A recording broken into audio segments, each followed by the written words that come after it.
السلام علیکم every one. Again یہ کوئی پوڈ کاسٹ نہیں ہے. میں ڈاکٹر صاحب کے ساتھ ہوں ایز یو آل نو. تو سسٹمیٹکلی آج ان کے پاس تھوڑا ٹائم تھا تو ہم نے سوچا کہ ہم بیٹھ کے کچھ باتیں کر لیتے ہیں. میں ان سے کچھ سیکھ لیتا ہوں اور کچھ آپ تک پہنچا دیتا ہوں. یہ مقصد ہے. میرا کوئی پوڈ کاسٹ چینل نہیں ہے, کچھ بھی نہیں ہے. ان کا تھوڑا سا ٹائم لیا تھا. Sir thank you very much. بہت شکریہ. تو میں چند سوال جو میرے سے بہت سارا لوگ پوچھتے رہتے ہیں تو میں کوشش کروں گا کہ وہ چیزیں جو میری رینج سے باہر ہے میں آپ سے پوچھوں اور ان تک پہنچاؤں اور آپ کے لوگوں تک بھی, کیونکہ ایکچولی میں آپ کے کمنٹس بھی دیکھ رہا ہوتا ہوں, لوگ پوچھ رہے ہیں.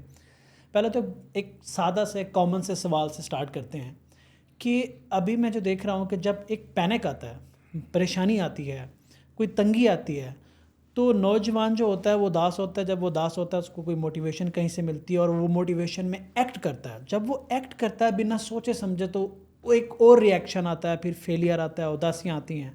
سو یہ جو موٹیویشن ہے اس کا صحیح استعمال کیسے کیا جائے, اور آج کی موٹیویشن آپ کیسے دیکھتے ہیں کہ نوجوان اس کو کیسے اس سے فائدہ اٹھا رہے ہیں؟ دیکھیے, ایک چیز سمجھنی بڑی ضروری ہے کہ موٹیویشن کہاں استعمال ہو سکتی ہے اور کہاں فائدہ دے سکتی ہے. موٹیویشن جس لفظ سے نکلی ہے وہ ہے موٹیو, اور موٹیو کا مطلب ہے آپ کیا کرنا چاہتے ہیں. اچھا, جب بھی آپ کوئی کام کرنا چاہتے ہیں تو اس کے لیے ایک انرجی چاہیے ہوتی ہے. وہ انرجی جو کام کو مکمل کر کے ایک نتیجے تک لے جانے کے لیے چاہیے ہوتی ہے, اس کا نام موٹیویشن ہے. اور موٹیویشن کی سائنٹیفک شرائط یہ ہیں کہ یہ سسٹینڈ ہو اور انرجائزڈ ہو. آپ نے ایک منزل پر پہنچنا ہے تو انرجائزڈ ہو, آپ کے اندر وہ جذبہ جو ہے وہ شدت سے ہو, اور یہ سسٹینڈ بھی ہو. اگر ایک دم موٹیویشن ہوئی اور اس کے بعد ڈراپ ہو گئی تو یہ اس کے بعد آپ نہیں کام کر سکیں گے. اچھا, یہ تو میں نے صرف اس لیے شروع میں اس کی ڈیفینیشن بتائی ہے کہ ہمیں پتہ چلے کہ موٹیویشن ہے کیا. دوسری بات عرض کرنے کی یہ ہے کہ موٹیویشن اسی وقت کام کرتی ہے جب کیپیسٹی ہو. کیپیسٹی, اگر کیپیسٹی نہ ہو تو موٹیویشن ایکچولی نقصان دہ ہوتی ہے. یعنی اگر آپ کسی شخص کو یہ کہیں کہ تم ایسا کرو, پہاڑ پر چڑھ جاؤ, تم K2 پہ چڑھ سکتے ہو, ہر شخص K2 پہ چڑھ سکتا ہے, کوئی شخص ایسا نہیں ہے جو نہیں چڑھ سکتا. یہ بات تو بالکل درست ہے, لیکن وہ جو شخص ہے اس کی دونوں ٹانگیں جو ہیں وہ کٹی ہوئی ہیں. اب میری بات سمجھ رہے ہیں, یا اس کی دونوں ٹانگیں کمزور ہیں, اب اس کے اندر کیپیسٹی موجود نہیں ہے. تو جو آپ جذبہ اس کے اندر بھر دیں گے تو یہ جذبہ اس کو نقصان پہنچائے گا. اس لیے ہمارے ہاں یہ بیلنس کرنا, خاص طور پہ جب سے یہ موٹیویشنل سپیکرز اور موٹیویشن ایز اے پروفیشن آیا ہے, اور پھر انٹرنیشنل مارکیٹ کے اندر اور کارپوریٹ مارکیٹ کے اندر ٹریننگ کا ہونا ایک کمپنی کی ویلیڈیٹی کے لیے اسینشیل ہوا ہے, تو یہ ایک طرح کا نا گمک بن گیا ہے کہ آئیے جی ہم ذرا کچھ موٹیویشن کروائیں اپنی ٹیم کی, آئیے ہم موٹیویشن کروائیں. لیکن یہ بات یاد رکھنی چاہیے کہ اکیلی موٹیویشن صرف نوائز لیول کریٹ کرتی ہے, آپ کے اندر ایک طرح کا ارتعاش پیدا کرتی ہے, لیکن اس کے ساتھ پیرلل کیپیسٹی بلڈنگ بہت ضروری ہے. جو اسکل ہیں, چاہے وہ ہارڈ اسکل ہوں چاہے وہ سافٹ اسکلز ہوں, یہ بہت ضروری یاد رکھنا. ہارڈ اسکلز بھی اتنی امپورٹنٹ ہیں اور سافٹ اسکل بھی وہ امپورٹنٹ ہے. ہارڈ اسکل یہ ہے, فرض کریں آپ کا چونکہ تعلق آئی ٹی سے ہے, تو وہ جو بھی آپ کی ٹیم کا ممبر ہے اس کو ایکچوئل ٹیکنیکلی آتا ہو کہ کوڈنگ کیسے کرنی ہے, اس کو ٹیکنیکلی آتا ہو گرافک ڈیزائننگ کیسے کرنی ہے, یہ ہے اس کی ہارڈ اسکل. لیکن سافٹ اسکلز یہ ہیں کہ جب اس کو مصیبت پڑے تو وہ کیسے اپنے آپ کو ڈیل کر سکتا ہے, جب اس کو غصہ آئے تو وہ کیسے کنٹرول کر سکتا ہے, وہ ٹیم کو کیسے بلڈ کر سکتا ہے, اچھا اس کے علاوہ کانفلکٹ کو کیسے ریزالو کر سکتا ہے. تو یہ سافٹ اسکلز ہیں. تو میں آپ کے سوال کے جواب میں صرف جو آخری باٹم لائن ہے اس کی یہی ہے کہ ہمیں بہت ہی کلیئرلی سمجھنا چاہیے کہ موٹیویشن اور کیپیسٹی کا آپس میں میچ ہونا چاہیے. اگر کیپیسٹی اور موٹیویشن میچ نہیں کرتی, اور میں یہ سمجھتا ہوں کہ ہمارے ملک میں اس وقت اگر آپ ریشو دیکھیں تو شاید یہ 90-10 کی ریشو ہونی چاہیے.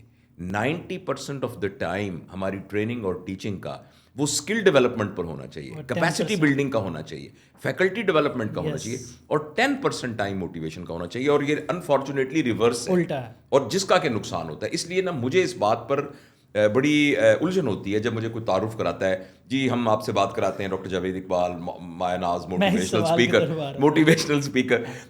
تو مجھے نا یہ بالکل بھی ٹھیک نہیں لگتا, اور میں جہاں مناسب ہو مروت میں اور جہاں اخلاق میں کہتا ہوں کہ یار مہربانی کر کے نا, میں اپنے آپ کو آئیڈینٹیفائی نہیں کرتا اس کام کے لیے. ہاں میں کون ہوں, میں ایک کیپیسٹی بلڈر ہوں ان چیزوں کا جس میں میری کچھ ایکسپرٹیز ہے, اس میں کیپیسٹی بلڈ کرنے کی کوشش کرتا ہوں. اور ایک بات اور میں آپ کو بتاؤں, جب آپ کیپیسٹی بلڈ کرتے ہیں نا, شاید ہمیں ایکسٹرنل موٹیویشن کی اتنی ضرورت ہی نہیں ہوتی. جس کی کیپیسٹی بلڈ ہو جاتی ہے تو انٹرنل موٹیویشن آٹومیٹکلی آنا شروع ہو جاتی ہے.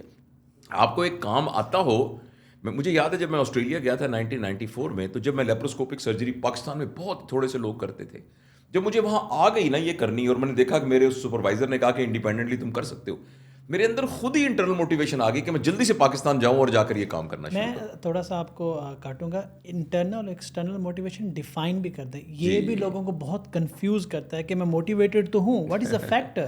جی دیکھیں, ایکسٹرنل موٹیویشن وہ ہے کہ جس میں آپ کسی پرک کے لیے, اور جس کا جو لوکس ہے وہ آؤٹ سائڈ سے ہے. مثلاً اگر آپ نے یہ کام کیا تو ہم آپ کی تنخواہ 1 لاکھ روپے سے 1.25 لاکھ روپیہ کر دیں گے. اب یہ ایک موٹیویشن ہے. اچھا, اگر ہم نے کام کیا تو اس بات کا امکان ہے کہ میں امپلائی آف دس منتھ بن جاؤں, جس کی وجہ سے میری تصویر لگی ہوگی ایک جگہ پر. اچھا, اگر میں یہ کروں گا تو مجھے بیٹر جاب مل جائے گی. اچھا, اگر میں یہ کروں گا تو لوگ تالیاں بجائیں گے, لوگ مجھے اپریشیٹ کریں گے, مجھے تمغہ مل جائے گا. یہ ہے ایکسٹرنل موٹیویشن. اور انٹرنل موٹیویشن کا یہ ہوتا ہے کہ میں نے یہ کام کرنا ہے اس لیے کہ یہ کام کر کے ہی میں اپنے پوٹینشیل کا اظہار کر سکتا ہوں. I want to be good because there is no other choice other than becoming good. تو جو اندر سے آپ کو جو آواز آتی ہے نا, جیسے فرض کریں اس آرگنائزیشن میں کام کرنے والے بندے ہیں, اگر ان کو یہ پتا ہو کہ اگر کام کریں گے نا تو اگلے مہینے بونس ملے گا, پھر ہم کام کریں گے تو اگلے مہینے ہو سکتا ہے میں جونیئر مینیجر سے میں سینئر مینیجر بن جاؤں, اس کو ہم ایکسٹرنل موٹیویشن کہتے ہیں.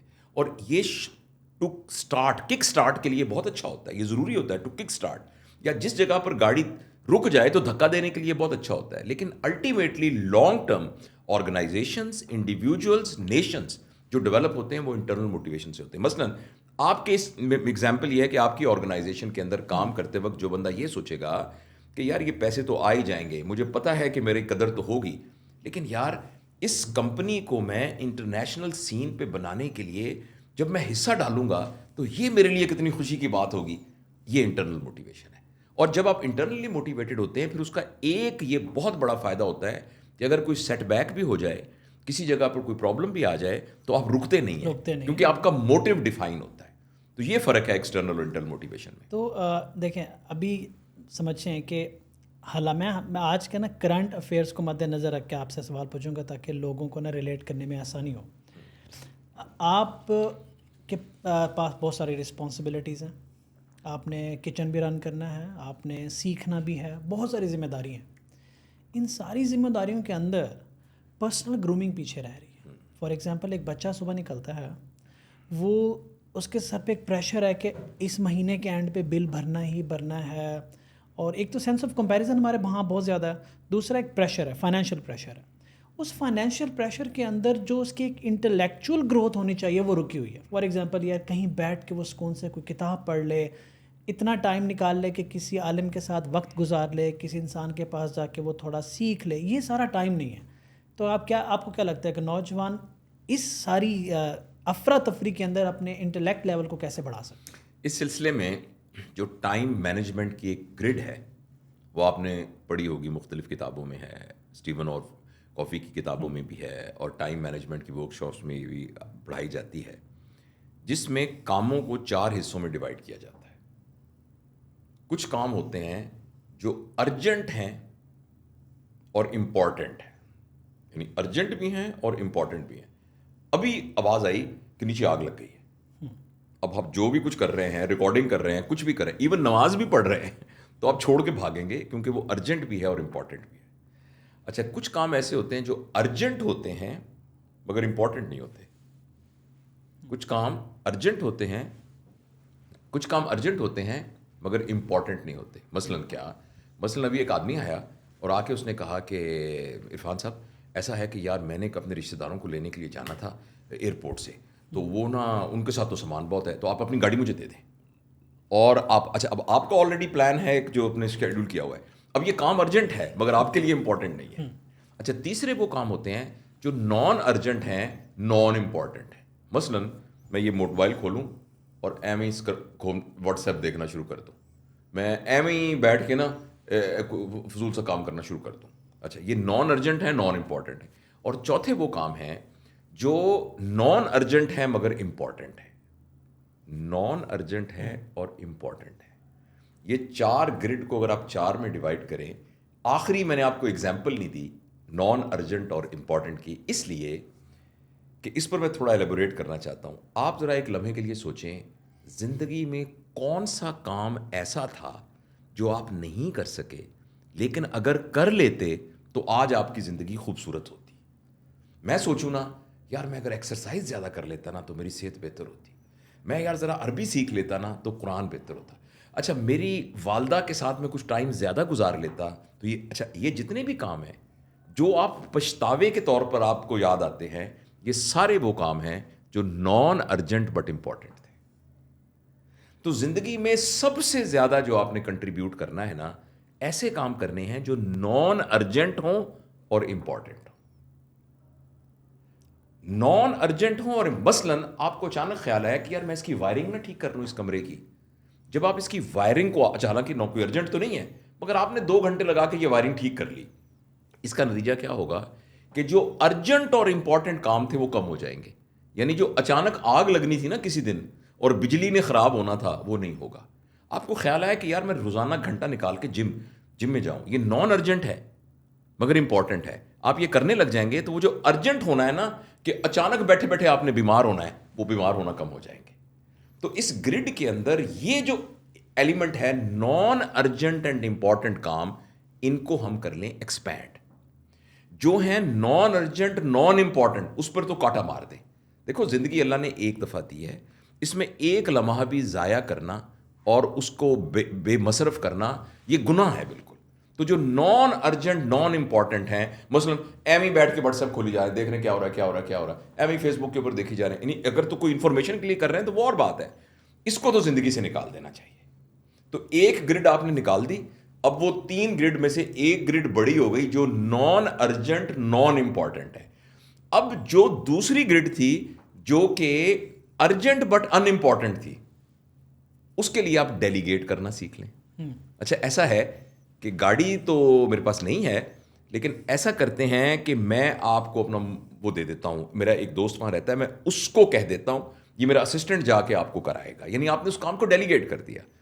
تو اگر آپ نان ارجنٹ نان امپورٹنٹ کام کو ڈیلیگیٹ کرنا شروع کر دیں, نان ارجنٹ نان امپورٹنٹ کو کاٹنا شروع کر دیں, اور نان ارجنٹ اینڈ امپورٹنٹ کاموں کو زیادہ کرنا شروع کر دیں, تو باقی تینوں کے تینوں گرڈ چھوٹے ہو جائیں گے. اور آپ کا جو سوال تھا پرسنل گرومنگ کیسے ہوگی, میں ڈیولپ, اگر آپ روزانہ کتاب پڑھنے کے لیے ٹائم نکال رہے ہیں, روزانہ ایکسرسائز کے لیے کر رہے ہیں, آپ کو یاد ہے کہ خالہ رہتی ہیں, یار ان کو میں نے فون نہیں کیا, پتہ تو کروں خالہ جی آپ کا کیا حال ہے, آپ امی کی دوائیوں کو سارے کو دیکھ رہے ہیں, ہر چیز کر رہے ہیں. تو ایک تو یہ اہم بات ہے جو سب کو سیکھنی چاہیے, اور یہ اویلیبل ہیں نیٹ کے اوپر, اس کو ہم ٹائم مینجمنٹ گرڈ کہتے ہیں. اس کو ہم سیکھیں, اس کی میں نے آؤٹ لائن آپ کو بتائی ہے. دوسری ایک بات یہ ہے کہ آپ کے لیے آپ کی پرائورٹیز اور ہیں, میرے لیے میری پرائورٹیز اور ہیں, لیکن ہم سب کو پتہ ہونا چاہیے کہ میری زندگی میں پرائورٹیز کیا ہے. تو ان پرائورٹیز کی باقاعدہ لسٹ بنائی جائے, اور پھر اس کو میچ کر کے اس ٹائم گرڈ کے ساتھ اپنی زندگی کو اس طریقے سے پلان کیا جائے. اور اس سلسلے میں آخری بات یہ ہے, یہ ہمیں غلط فہمی ہے کہ میرے پاس ٹائم نہیں ہے. یس, ہمارے پاس کیونکہ 24 گھنٹے بہت ٹائم ہوتا ہے, یہ ایلیوژن ہے. ہاں یہ ہے کہ ہماری پرائورٹی میں وہ کام نہیں ہوتا جو ہم ٹائم کا بنا. فار ایگزامپل ایک بندہ کہتا ہے کہ میں تو نا جی اپنے دوست کی عیادت کے لیے نہیں جا سکا, میرے پاس تو ٹائم ہی نہیں تھا. ایکچولی وہ یہ نہیں کہہ رہا کہ اس کے پاس وقت نہیں تھا, وہ یہ کہہ رہا ہے کہ میرے دوست کی عیادت کرنا میری زندگی میں پرائورٹی نہیں تھی. تو اگر ہم اپنی پرائورٹیز کو سیٹ کر لیں گے تو 24 گھنٹے تو بہت ہوتے ہیں. امام غزالی رحمۃ اللہ علیہ نے جو کتابیں لکھی ہیں, اگر ان کی ایڈلٹ لائف 18 سال سے لے کر جب تک وہ فوت نہیں ہوئے, روزانہ صرف لکھنے کا ٹائم دیکھا جائے تو تقریباً 350 صفحے ہیں جو قلم کو ڈبو کے اسے لکھے ہیں, ڈبو کے لکھے ہیں انہوں نے. 350 صفحے پر ڈے, کوئی چھٹی نہیں, 18 سال سے لے کر ان کی اینڈ تک.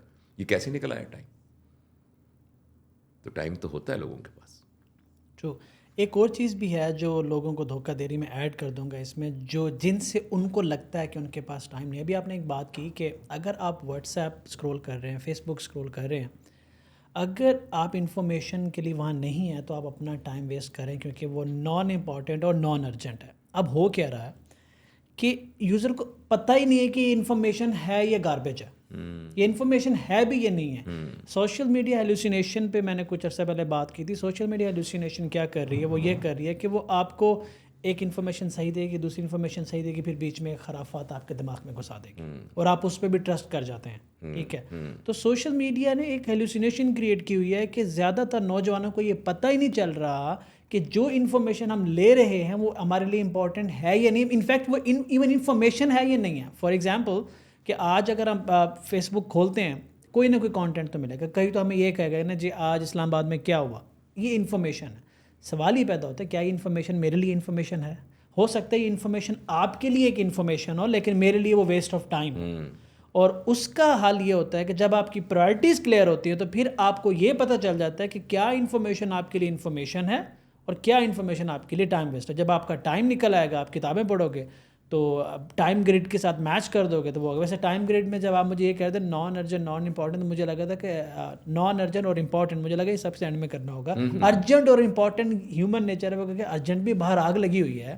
ابھی ڈاکٹر صاحب کا کہنے کا مطلب یہ ہے کہ اگر باہر آگ لگی ہوئی ہے تو وہ ہے امپورٹنٹ بھی ہے ارجنٹ بھی ہے, لیکن سر نے کہا ہے کہ پہلے نان ارجنٹ اور امپورٹنٹ کام کرنا ہے. نہیں, میں نے یہ کہا ہے کہ اگر نان امپورٹنٹ کام ہم زیادہ کرتے ہوں گے اپنے 24 گھنٹے میں تو یہ والے کام آٹومیٹکلی کم ہونا شروع ہو جائیں کیونکہ آپ نے پریونٹیو ورک آلریڈی کر لیا ہے, کیونکہ آپ اپنی لائف کو آگے کے لیے لیکن پھر بھی کچھ کام ایسے ہوں گے جو کرنے پڑیں گے. دوسرا 2 باتیں اور اس ضمن میں آپ کی بات سے مجھے یاد آئی ہیں, یہ میں بڑی آپ کو مزدار مثالیں دینا چاہتا ہوں.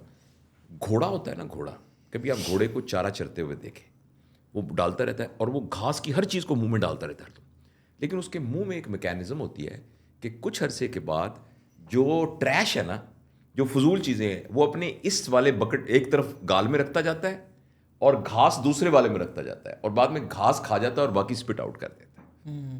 تو اسی طرح ہمارے اندر بھی نا ایک اسکمنگ, اس کو اسکمنگ ایبلٹی کہتے ہیں, کہ ہمیں پتہ ہونا چاہیے کہ جو ہمارے پاس ڈیٹا آ رہا ہے اس میں سے کون سا گاربیج ہے اور کون سا امپورٹنٹ ہے. اور ایک چیز اور کانسیپٹ جو ہمارے بزرگوں نے ہمیں بتایا ہے وہ ہے ڈفرنس بٹوین علم نافع اور علم غیر نافع. اور میں اس بات کو نا بہت دفعہ میں نے کہا ہے کہ یہ نا ہمارے بزرگ کہا کرتے تھے, علمو بس کریو یار اکو الف تیرے درکار, یعنی out of whole alphabets only first alphabet is enough and forget about all, just الف تمہیں درکار, یعنی سمبولیکلی. یہ کیا بات ہوئی, علم کو تو بڑھانا چاہیے. نبی کریم صلی اللہ علیہ وسلم نے کہا ہے کہ تم علم حاصل کرو ماں کی گود سے لے کر اور قبر کی گود تک. تو یہ دونوں میں کنٹراڈکشن کیوں ہے؟ لیکن ایکچولی کوئی کنٹراڈکشن نہیں ہے.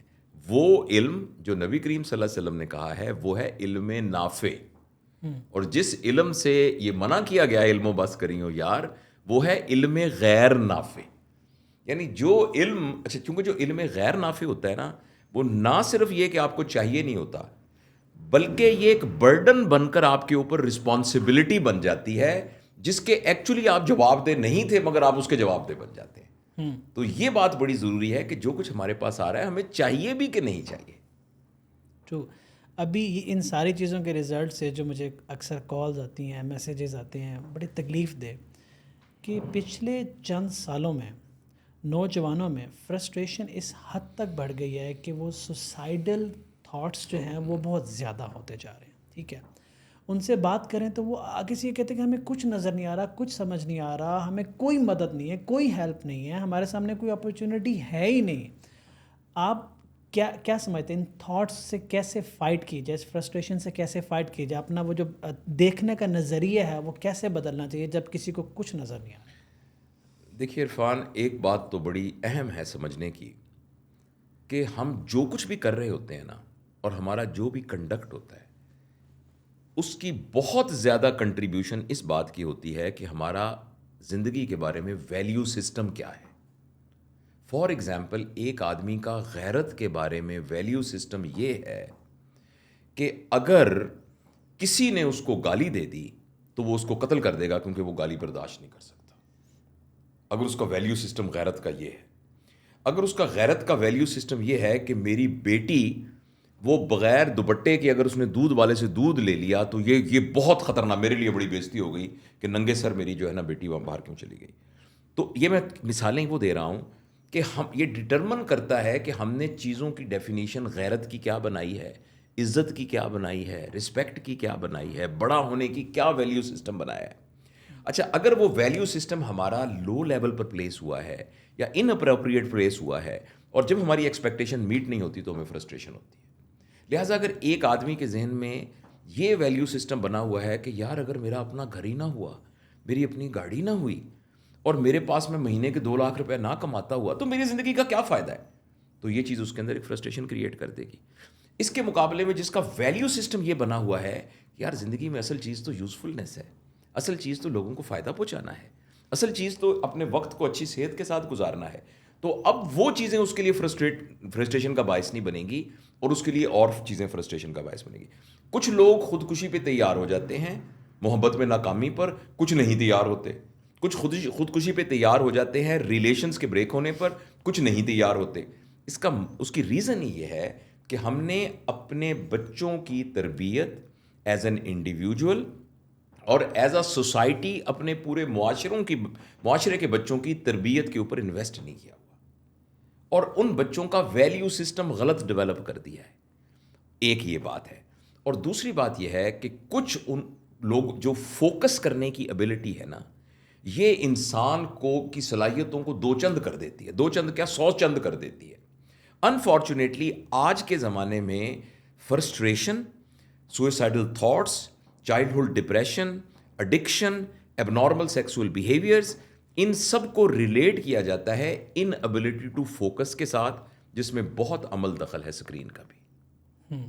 دوسری بات یہ ہے اگر ہم اس کے استعمال کو جائز کر دیں، جیسے ہم نے پچھلے سوال کے جواب میں بھی کہا تھا، اس کا یوزفل استعمال کریں جو ہے انفارمیشن اینڈ کمیونیکیشن، اور اس کا جو اننیسیسری کریں وہ استعمال چھوڑ دیں، تو ہماری فوکس کرنے کی ایبلٹی بڑھ جاتی ہے. یہ جو ایک سنڈروم ہے جس کو ہم کہتے ہیں فلپ سنڈروم. جب سے یہ ریموٹ والا ٹی وی آیا ہے تو یہ سنڈروم ایک سائیکیٹری میں باقاعدہ ایک اینٹی کے طور پر ہے. دیکھیں نا، آپ ٹی وی دیکھ رہے ہیں، خبریں لگ رہی ہیں، آپ نے کھڑک کر کے دوسرا چینل، تیسرا چینل، سپورٹس کا چینل، 5واں چینل. کچھ لوگ ٹی وی کا استعمال صرف یہ کرتے ہیں کہ چینل نمبر 1 سے لے کر 100 تک گئے، پھر واپس آ کے 100 سے 99 89 1 تک گئے اور اسی میں آدھا گھنٹہ گزار دیا. ایسا کرنے سے ایک بیماری ڈیولپ ہوتی ہے جس کا نام ہے فلپ سنڈروم، جس کے اندر آدمی کیا کرتا ہے کہ ایک بزنس، دوسرا بزنس، تیسرا بزنس، چوتھا بزنس، ایک گھر، دوسرا گھر، تیسرا گھر، ایک ریلیشن، دوسرا ریلیشن، تیسرا ریلیشن، چوتھا ریلیشن، وہ کسی جگہ پر ٹک نہیں سکتا. اور یہ اس وقت سے یہ بیماری زیادہ کامن ہو گئی ہے. تو اس لیے اس اسکرین نے ہماری زندگی کے اندر نا بہت نقصان پہنچائے ہیں، اور ان میں سے ایک بڑا نقصان جو ہے وہ فوکس نہ کرنے کی ایبلٹی ہے. آپ اپنے اوپر جبر کر کے، جیسے آپ اپنے اوپر جبر کر کے جم جانا شروع کر دیں تو کچھ عرصے کے بعد آپ کے مسل اسٹرانگ ہونا شروع ہو جائیں گے، آپ کی انڈورنس بڑھنا شروع ہو جائے گی. اب کچھ عرصہ جبر کر کے اپنے اسکرین ٹائم کو کم کیجیے اور اس کو لاجیکل کریں، راشنیل کریں، تو آپ دیکھیں گے کہ آپ کی فوکس کرنے کی ایبلٹی بڑھ جائے گی. یہ فوکس ریلیشنز میں بھی ہوگا، یہ بزنس میں بھی ہوگا، یہ پڑھائی میں بھی ہوگا، آپ کی میڈیٹیشن میں بھی ہوگا، اور اس کی وجہ سے جتنی باتیں آپ نے کہی ہیں یہ کم ہو جائیں گی. تو یہ 2 آسپیکٹ ہیں جو میرے خیال میں میرا رسپانس ہے. تھوڑا سا ایک نیچرل میں ایڈ کروں گا کہ انسان جب اپنا ویلیو سسٹم بناتا ہے نا، ابھی آپ نے کہا کہ آپ اپنا ویلیو سسٹم بناتے ہو. ہمارے ہاں اگر ہم تھوڑا غور کریں، ایک اور چیلنج آ رہا ہے جب یہ آپ نے ذکر بھی کیا ہے کہ پیرنٹس جو ہیں وہ اپنے بچوں کا ویلیو سسٹم بنا رہے ہیں. ایک ہوتا ہے ویلیو سسٹم بنانا، ان کو بتانا سارا کچھ، ایک ہوتا ہے اننیسیسری پریشر ڈالنا بچے کے اوپر، اس کا کمپیریزن دوسرے کے ساتھ کرنا، اسے کہنا کہ جا تجھے کمانا پڑے گا، کما، گھر کے حالات بہت خراب ہے، تم کماؤ، فلاں اپنے کزن کو دیکھو یہ کر رہا ہے، اس کو دیکھو یہ کر رہا ہے. بچہ کہتا ہے کہ میں نے یہ کرنا چاہتا ہوں، وہ کہتے ہیں نہیں اس کا اسکوپ نہیں ہے، آپ کو یہ کرنا ہے. بچہ کہتا ہے میں بڑا بننا چاہتا ہوں، مجھے ہیلپ کرو، وہ کہتے ہیں نہیں جی یہ کرو. یہ جو اننیسیسری پریشر ہے اور یہ جو ایک کمپیریزن ہے جو پیرنٹس کی طرف سے ایک ریزسٹنس آ رہی ہے، مجھے اس میں 2 سوال کرنے ہیں ایکچولی. پہلا یہ کہ پیرنٹس کو کیا چاہیے، ٹھیک ہے. دوسرا یہ کہ یہ بچے جو ہیں کیا طریقہ کار ہے. میں کہتا ہوں کہ ادب کے دائرے میں رہ کے آپ انہیں کنونس کریں لاجیکلی کہ جو آپ کرنے جا رہے ہیں وہ کیوں کرنے جا رہے ہیں، اس کا کیا فائدہ ہوگا، وہ آپ کی زندگی میں کیوں ضروری ہے. یہ ضروری نہیں ہے کہ اگر ایک بندہ ڈاکٹر ہے اس کے ماں باپ بھی ڈاکٹر ہوں، ہو سکتا ہے کہ وہ میڈیکل کی فیلڈ کو نہ سمجھتے ہوں، میں اگر آئی ٹی میں ہوں, میرے پیرنٹس آئی ٹی میں نہیں تھے, تو مجھے سمجھانا پڑا کہ جب میں پروگرامنگ میں جاؤں گا, اس فیلڈ میں جاؤں گا, یہ کروں گا, اس کا وہ فائدہ ہوگا. And it took lot of time. پھر صبر کے ساتھ تمیز کے دائرے میں آپ رہ کے سمجھاتے ہیں. بچے کس طرح اپنے پیرنٹس کو کمیونیکیٹ کریں, اور پیرنٹس کے اس معاملے میں کیا ہے کہ بچوں کا ویلیو سسٹم اور فرسٹریشن کنٹرول رہے. واٹ پیرنٹس کا رول, جو کہ آپ کی اپنی ڈومین ہے. دیکھیے, اس سوال کا نا ایکچولی ایک طویل جواب بھی ہے اور ایک بہت ہی چھوٹا جواب بھی ہے. طویل جواب کے لیے چونکہ ہم یہ انفارمل گفتگو کر رہے ہیں, میں ریفر کروں گا کہ وہ میرے چینل پر بھی ہیں, اور بھی سلمان آصف صدیقی صاحب پیرنٹنگ پہ ان کا بہت ہے, ساحل ادیم کا بہت کام ہے پیرنٹنگ پہ. تو اس سلسلے میں تفصیل سے overview of principles of parenting available ہیں. مختصر یہ ہے کہ بچے کی زندگی کو آپ 3 فیزز میں ڈیوائڈ کر سکتے ہیں. ایک ہے 0 ایئر ٹو 7 ایئر, ایک ہے 7 ٹو 13 ایئر, اور 13 ایئر اینڈ بیونڈ. ان تینوں کے اندر پرنسپلز ہیں, ڈوز اینڈ ڈونٹس ہیں. یہ کرنا ہے, یہ نہیں کرنا. یہ تمام والدین کو آنے بہت ضروری ہیں. جب یہ ڈوز اینڈ ڈونٹس وائلیٹ کیے جاتے ہیں تو بچے کی ہر چیز اپ سائڈ ڈاؤن ہو جاتی ہے. 7 سال کی عمر تک حضرت علی رضی اللہ تعالیٰ عنہ نے فرمایا, اور پتہ نہیں حضرت علی کو وہ بات جو اب پیرنٹنگ کی کتابوں میں ایک سائنٹیفک ریسرچ کے بعد کی گئی ہے, حضرت علی کو کیسے پتہ تھی کہ 7 سال تک اپنے بچے کی تربیت ایسے کریں جیسے آپ غلام ہیں اور وہ آپ کا آقا ہے. یہ کہ 7 سال کی عمر میں بچے پر کوئی سٹریس رکھنا, کسی قسم کے پریشر میں رکھنا, کسی قسم کی چیزوں کو فورس کرنا 7 سال کی عمر میں بچے کے لیے بہت نقصان دہ. کیونکہ بچے کے اندر وہ سینٹر ہی ڈیولپ نہیں ہوتا جو اچھائی اور برائی کو ڈسٹنگوش کر سکے, جو صحیح غلط کو ڈسٹنگوش کر سکے. بچہ صرف 2 چیزوں میں فرق کر سکتا ہے, لویبل, نان لویبل. وہ صحیح غلط کو نہیں کرتا. پیرنٹس کی عقل مندی یہ ہے اور دانش مندی ہے کہ وہ تمام چیزیں جن کو وہ صحیح سمجھتے ہیں, جن کو مورل سمجھتے ہیں, جن کو کریکٹ سمجھتے ہیں, اس کو لویبل ایکسپیرینس کے طور پر 7 سال کی عمر میں بچے کو لے آئیں. جب اب میں مختصر بتا رہا ہوں, اس تو لمبی کہانی ہے. 7 سال سے لے کر 14 سال تک یہ وہ عمر ہے جب بچے کے اندر یہ موریلٹی کا کوشنٹ ڈیولپ ہونا شروع ہوتا ہے. اس میں بچے کو ڈسپلن کرنے کی ضرورت ہے. اس میں اچھا سزا ابھی بھی نہیں دینی, ہاں اس کو کانسیکوینسز کے بارے میں بتانا ہے. 7 سال سے پہلے تو کانسیکوینسز کے بارے میں بھی نہیں اس کو پتا. 7 سال کے بعد یہ کہنا ہے کہ بیٹا اگر ہم نے کھانا کا ٹائم 8 بجے رکھا ہے اور آپ نے 8 بجے کہا میں نے نہیں کھانا, تو پھر کھانا آپ کو صبح ملے گا. پھر میک شور کریں کہ ساری رات اس کو کھانا نہ ملے, تاکہ اب اس کو ڈسپلن سمجھ میں آئے اور اس کو یہ لگے کہ اگر میں غلط کام کروں گا تو اس کے کانسیکوینسز برے ہوں گے, اگر میں صحیح کام کروں گا تو اس کے کانسیکوینسز اچھے ہوں گے. تو 7 سال کی عمر کے بعد بچے کے اندر ڈسپلن ڈیولپ کرنے کی ضرورت ہے, اور ڈسپلن ڈیولپ کرنے میں سزا اس کو پھر بھی نہیں دینی, اس کو کانسیکوینسز کا کانسیپٹ دینا ہے. کہ دیکھو اس نے کہا میں باہر جا رہے ہو, سردی ہے بہت, دستانے پہن لو. کہ میں نے دستانے نہیں پہن لے. انہوں نے کہا اچھا کوئی بات نہیں, میرے دستانے نہیں پہنو گے تو سردی لگے گی. تو اس کو پھر سردی فیل کرنے دیں تاکہ اس کو پتہ لگے کہ یہ میں غلط کہہ رہا تھا. آپ سمجھ رہے ہیں میری بات؟ اگر اس کو کہیں 8 بجے ہم سب لوگ کھانا کھاتے ہیں, 8 بجے کے بعد وہ کہا جی میں نے تو نہیں کھانا. انہوں نے کہا ٹھیک ہے نہ کھاؤ. اب آپ فریج میں رکھ کے فریج کو تالا لگا دیں, کھانے کو اتنا اوپر رکھ دیں کہ وہ اٹھا کے کھا نہ سکے, اور ساری رات بھی روتا رہے تو اپنے دل کو چھوٹا نہ کریں, ماں صدقے نہ کریں, اور اس کو پتہ لگے کہ اب کھانا صبح ہی ملے گا. تو یہ جو نا 14 سال کی عمر تک یہ ڈسپلن کرنے کی ضرورت ہے. 14 سال کی عمر میں بچہ جو سوال کرے اس کا سیٹسفیکٹری جواب دینے کی ضرورت ہے, اس کے اندر سوشل سکلز پیدا کرنے کی ضرورت ہے. اچھا اگر ہم یہ صحیح کر لیں تو پلیز آپ یاد رکھیے جو کچھ آپ نے کرنا تھا نا ایکٹیولی وہ 13 سال کی عمر میں کر لیا ہے. اب آپ نے بچے کی بنیاد رکھ دی ہے, اینٹ سیدھی رکھ دی ہے یا ٹیڑھی رکھ دی ہے. اگر تو آپ نے اینٹ سیدھی رکھی تھی تو 13 سال کے بعد یہ بچہ جو بالکل انڈیپینڈنٹ ہو چکا ہے, ہو سکتا ہے فائنینشلی آپ سے پیسے لیتا ہے, آپ کے گھر میں رہتا ہے, اپنے کپڑے آپ سے پیسے لے کے خریدتا ہے, اس لیے آپ کو یہ لگتا ہوگا کہ یہ ڈیپینڈنٹ ہے, لیکن یہاں سے وہ انڈیپینڈنٹ ہو چکا ہے, وہ ایک ایڈلٹ بن چکا ہے. اگر آپ نے اینٹ سیدھی رکھی تھی تو آپ کا ریلیشن شپ اس کے ساتھ مینٹور اور مینٹی کا ہو جائے گا. وہ کہے گا ابو یہ داخلہ انجینئرنگ کالج میں بھی شروع ہوا ہے, آئی ٹی کے کالج میں بھی شروع ہوا ہے, میرا خیال میں آئی ٹی میں لینا چاہتا ہوں, پلیز آپ مجھے گائیڈ کریں کہ میں کیا کروں. وہ آپ سے یہ کرے گا. آپ کہیں گے میرا خیال میں بیٹا تم ایسا کرو کہ انجینئرنگ کالج میں سول انجینئرنگ میں کر لو. ابو لیکن بات سنیے کہ آج کل تو اسکوپ, وہ آپ کے ساتھ آرگو کرے گا اور بڑے ہی بیلنس طریقے سے آرگو کرے گا. لیکن اگر آپ نے وہ اینٹ ٹیڑھی رکھی ہوئی ہے تو اب اس کا ریلیشن شپ آپ کے ساتھ جو ہوگا اس میں آپ کہیں ایگزسٹ نہیں کرتے. آپ کی کمی کو پورا کرنے کے لیے اس نے کوئی اور بندہ اپنی زندگی میں لے کے وہ آیا ہوا ہے جس نے آپ کو ریپلیس کیا ہوا ہے. اب وہ خوش قسمت ہے کہ ایک اچھا مینٹر اس کی زندگی میں آیا ہوا ہے، لیکن زیادہ امکان ہوگا کہ 13 سال کی عمر میں جو ابا جی کی ریپلیسمنٹ میں بندہ آیا ہے وہ اچھا مینٹر نہیں ہوگا، وہ ہوگا جو اس کو سگریٹ لا کے دیتا تھا جس سے وہ سگریٹ پیتا تھا. تو اس لیے آپ کے میں یہ سارا بیک گراؤنڈ اس لیے بتایا کہ آپ کے سوال کا جواب یہ ہے کہ اگر ہم نے 13 سال کی عمر تک اپنے بچوں کے ساتھ بہت ظلم کیا ہے، ایک بڑی سینگ ہے، بڑی تکلیف دہ سینگ ہے، اگر آپ نے اپنے بچوں کا بچپن خراب کر دیا نا تو وہ آپ کا بڑھاپا خراب کر دیں گے. اور جو آپ کا بڑھاپا خراب کریں گے تو ان کو خود بھی نہیں پتا ہوگا کہ وہ بڑھاپا خراب کر رہے ہیں، وہ سب کانشیسلی خراب کر دیں گے. لہٰذا جب ماں باپ پریشر دے رہے ہیں، ماں باپ یہ کر رہے ہیں، وہ ایک فصل بو رہے ہیں جس کی ایک بہت ہی خاردار جھاڑیاں جس سے اگیں گی.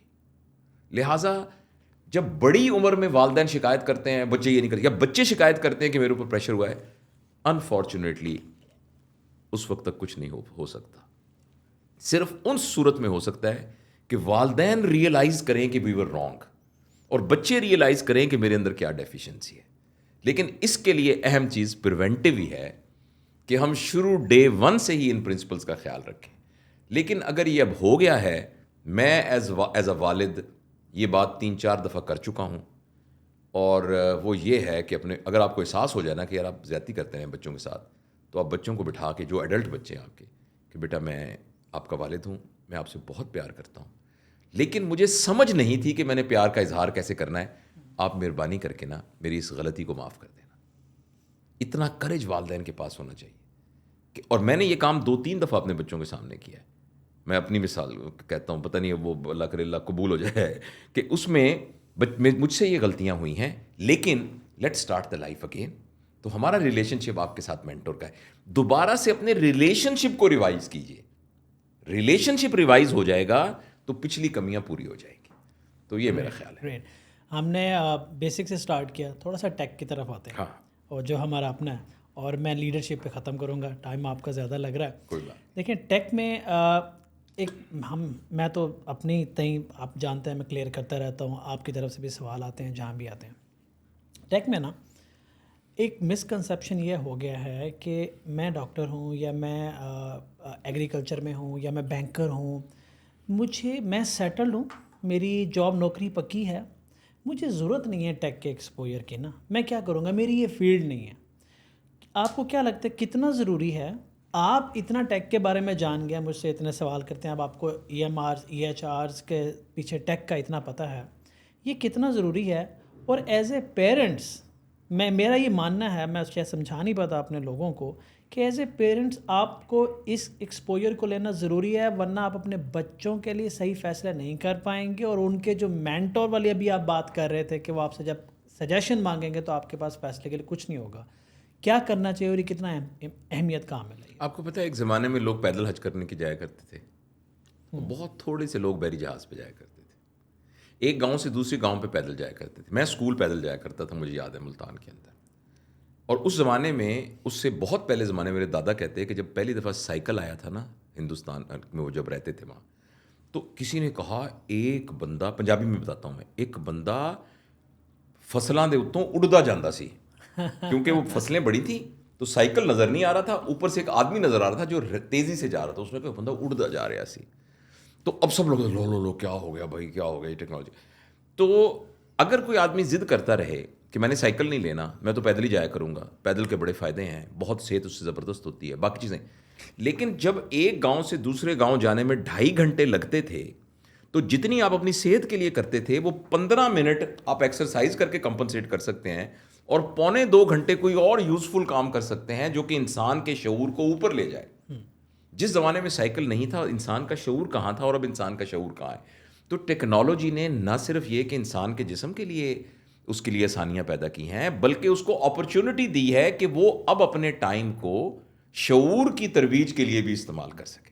تو سائیکل کے بعد جب موٹر سائیکل آیا، موٹر سائیکل کے بعد کار آئی، کار کے بعد اور ویز آف کمیونیکیشن آئے، تو انسان کا لیول صرف آسانیوں کے لحاظ سے نہیں بڑھا، بلکہ اس کے شعوری انڈرسٹینڈنگ بھی بڑھی، جس کو سیلف ڈیولپمنٹ اور سیلف گروتھ کہتے ہیں. دوسری بات یہ کہ اب ایک زمانے میں تو ایسا بھی تو ہوتا تھا نا کہ ایک آدمی تھا گاؤں میں، وہ آنکھوں کا بھی علاج کرتا تھا، دانتوں کا بھی علاج کرتا تھا، وہ سوری کرتا تھا، اور مطلب اب جڑی بوٹیوں سے بھی علاج کرتا تھا, کبھی ٹھیک ہو جاتے تھے لوگ, کبھی نہیں ٹھیک ہوتے تھے. آہستہ آہستہ سائنٹیفک ڈیولپمنٹ ہوئی, ایکس رے مشین آئی تو پتہ لگا پھیپھڑے میں لیجنز کا پتہ لگنا شروع ہو گیا ہے, سی ٹی اسکین آیا تو اور پتہ لگنا شروع ہو گیا, ایم آر آئی آئی اور پتہ لگنا شروع ہو گیا, پیٹ اسکین آیا اور پتہ لگنا شروع ہو گیا. تو جیسے جیسے ٹیکنالوجی آتی رہی, زندگی کے ہر شعبے کے اندر انسان کا لیول بحیثیت انسان اوپر ہوتا گیا. اور میں ایک بات بتاؤں, سم ہاؤ ہمارے دماغ کے ایک پتہ نہیں کہاں یہ ڈالا ہوا ہے, یہ دنیاوی علم ہے, یہ دینی علم ہے. میرے ذہن کے اندر یہ ڈسٹنکشن بالکل غلط ہے. ہر علم دینی علم ہے. یہ پوری کائنات اللہ تعالیٰ نے بنائی ہے. یہ پوری کائنات کے اندر جس وزڈم کو استعمال کر کے کسی نے یہ کیمرہ ایجاد کیا ہے, یہ مائک ایجاد کیا ہے, یہ سارا کا سارا وزڈم خدا کے وزڈم سے آیا ہوا ایک وزڈم ہے جو انسان کے پاس آیا ہوا ہے. اس لیے ایک آدمی جس نے, میں اس کی ایک مثال دیتا ہوں بڑی, آپ سو غور سے سنیے گا. نبی کریم صلی اللہ علیہ وسلم کے زمانے میں ایک صحابی آ کے انہوں نے کہا کہ یہ میں نے ایک تلوار بنائی ہے اور یہ تلوار اتنی تیز کاٹتی ہے, یہ اس کی خوبیاں ہیں, یہ اس کی فائدے ہیں. ٹھیک ہے, نبی صلی اللہ علیہ وسلم کو دیکھی, ان کو بہت پسند آئی اور انہوں نے کہا کہ تم جنت میں میرے ساتھی ہو. یعنی ان کو جنت میں بشارت دی گئی اس بات پر. کس بات پر؟ انوویشن پہ. اس بات پر نہیں کہ تم نمازیں بہت پڑھتے ہو یا تم وہ نہیں کرتے, وہ ایک الگ بات.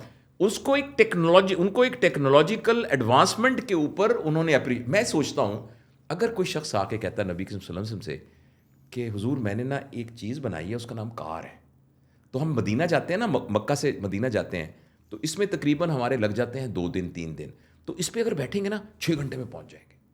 تو میرا گمان کہتا ہے کہ نبی کریم صلی اللہ علیہ وسلم ان کو کوئی اسی طرح کی بشارت دیتے ہیں. اسی طریقے سے کیا کہتا ہے کہ حضور میں نے ایک سافٹ ویئر بنایا ہے, تو اس میں یہ ہے کہ ہماری جو مجاہد وہاں جنگ میں لڑ رہے ہوتے ہیں نا, تو یہاں سے ہم اس کے اوپر ٹائپ کریں گے نا تو میسج ان کے پاس پہنچ جایا کرے گا. تو نبی کریم صلی اللہ علیہ وسلم وہی کرتے. میں جب آسٹریلیا میں گیا تو وہاں میرے ایک دوست بنے جو کہ فیجی میں رہتے تھے مسلمان. ان کے نام سے ایک بیکٹیریا تھا جو انہوں نے دریافت کیا تھا. تو وہ کہنے لگے کہ یار جب میں نے وہ بیکٹیریا دریافت کیا نا تو مجھے بڑی خوشی ہوئی. تو میں مسجد میں گیا, میں نے 2 نفل پڑھے, میں نے کہا اے اللہ, یہ جو میں نے بیکٹیریا دریافت کیا ہے نا, یہ میں تیرے قدموں میں رکھتا ہوں, اس کو قبول کر. میری بات سمجھیں, یہ ہمیں اپنے نوجوانوں کے ذہن میں سے نکالنی چاہیے. یہ دنیاوی علم ہے, یہ دینی علم ہے. ہر علم دینی علم ہے. ہر علم جس کا تعلق انسان کی بہبود سے ہے اور انوائرمنٹ کی بہبود سے ہے, وہ دینی علم ہے. تو یہ جو ٹیکنالوجی ہے یہ خدا نخواستہ کوئی مذہب کی اینٹی نہیں ہے. جب اسپیکر ایجاد ہوا تھا, آپ کو پتہ ہے بہت سے علماء نے یہ فتوے دیے تھے کہ اس کے اندر سے شیطان بولتا ہے. جب پرنٹنگ پریس ایجاد ہوا تھا تو لوگوں نے کہا تھا کہ یہ جو قلم سے لکھنے کی بجائے یہ جو چھاپا خانہ آ گیا ہے نا, یہ شیطان بولے گا, یہ شیطان ہے اس کے اندر. یعنی آپ دیکھیے ہمیشہ سے چیزوں کو اس طریقے سے دیکھا گیا ہے. تو میں یہ سمجھتا ہوں کہ انسان ترقی کر رہا ہے ان اے سینس کہ اللہ تعالیٰ کی طرف سے دیا گیا علم ایکسپلور ہو رہا ہے, اور انسان کے لیے بڑا ضروری ہے. اس سلسلے میں علامہ اقبال ہمارے جو حکیم الامت تھے, انہوں نے اس بات کو بہت پہلے فورسی کیا تھا, اور انہوں نے کہا تھا نا, محبت مجھے ان جوانوں سے ہے ستاروں پہ جو ڈالتے ہیں کمند.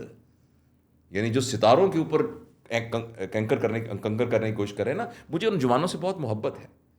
اور یہ کہا ہمسایہ جبریل امی بندہ خاکی, کہ مٹی کا بنا ہوا انسان کا جو گھر ہے نا, وہ جبریل کے گھر کے ساتھ ہے. اور کمپیئر کریں جلیل القدر فرشتے حضرت جبریل, وہاں ہمسایہ جبریل امی بندہ خاکی ہے, اس کا نشیمن نہ بخارا نہ بدخشاں. بخارا اور بدخشاں ایک ٹیکنالوجی کے یا سول سوشل یعنی لائف کے ایک مرکز تھے, ہب تھے. تو حضرت علامہ اقبال نے کہا کہ تمہارا نشیمن بخارا اور بدخشاں نہیں ہے, ہمسایہ جبریل امی ہو تم. تو اس لیے میں یہ سمجھتا ہوں ہم سب کو یہ سمجھنا چاہیے کہ اگر ہم کسی بھی کام میں ٹیکنالوجی ہے, دیکھیں گھاس کاٹنی ہے تو جو ٹیکنالوجی کی مشین آئی ہے, آپ نے سپرے کرنا ہے تو ڈرون کے ذریعے سپرے ہو رہا ہے. اسی طریقے کمیونیکیشن کرنی ہے, آپ نے بزنس کو کیسے رن کرنا ہے, ریسرچ کو کیسے کرنا ہے, آرٹیفیشیل انٹیلیجنس کو کیسے یوز کرنا ہے, یہ سارا کا سارا میرے خیال میں دینی کام ہے. اس کا یہ, اور نبی کریم صلی اللہ علیہ وسلم کی حدیث کا مفہوم ہے کہ علم کہیں بھی ہے, یہ مومن کی میراث ہے, جہاں سے ملو آپ لے لو. ایک نبی صلی اللہ علیہ وسلم کی حدیث ہے نا, علم حاصل کرو چاہے تمہیں چین میں جانا پڑے. تو کون سا علم حاصل کرنے کے لیے چین میں کون سا مدرسہ تھا جہاں تفسیر پڑھائی جا رہی تھی, محدث وہ پڑھایا جا, تو جس علم کے لیے کہہ رہے تھے وہ کون سا علم تھا؟ وہ علم ظاہر ہے اسی طرح ڈفرینٹ علم تھا نا. بس یہ انکریج کیا گیا ہے کہ آپ جتنی مرضی ایفرٹ کرنی پڑے, تکلیف جھیلنی پڑے علم کے لیے, قربانی دینی پڑے, آپ علم سیکھو. تو میں یہی آپ کے سوال کے جواب میں کہوں گا کہ ہم سب کو ریئلائز کرنا چاہیے, پیرنٹس کو ریئلائز کرنا چاہیے, نوجوانوں کو ریئلائز کرنا چاہیے کہ آپ کی جو بھی اسکل ہے اس کے اندر جو بھی I T related technology, I T اب وہ روح ہے جو ہر جسم کو چلائے گی. جسم سے مراد کوئی بھی بزنس ہے, کوئی بھی دکان. آپ ایک دکاندار ہیں نا تو آپ آرٹیفیشیل انٹیلیجنس سے فائدہ اٹھا, اب دودھ بیچتے ہیں تو آپ اس سے فائدہ اٹھا سکتے ہیں, اب گندم اگاتے ہیں آپ اس سے فائدہ اٹھاتے ہیں. تو ڈاکٹر, انجینئر, بزنس, آرکیٹیکٹ, یہ تو خیر اور باتیں ہیں. ایون چھوٹے, اب ایک household housewife tasks سے یعنی کام چلا کر ایک بیٹر ہاؤس وائف بن سکتی ہے. ٹرو, اس میں تو کوئی شک نہیں ہے. بس مائنڈ سیٹ کی بات ہے کہ ٹیکنالوجی کو اڈاپٹ کرنا, اس کا ایکسپوئر لینا. یہ ضروری نہیں ہے کہ آپ کوڈنگ کے اندر جاؤ اور آپ اپنے ہاتھ سے کرو, آپ کو سمجھ ہونی چاہیے, آپ بہتر فیصلے کر پاؤ گے. میرے خیال میں ہم نے آپ کا کافی سارا ٹائم لے لیا سر.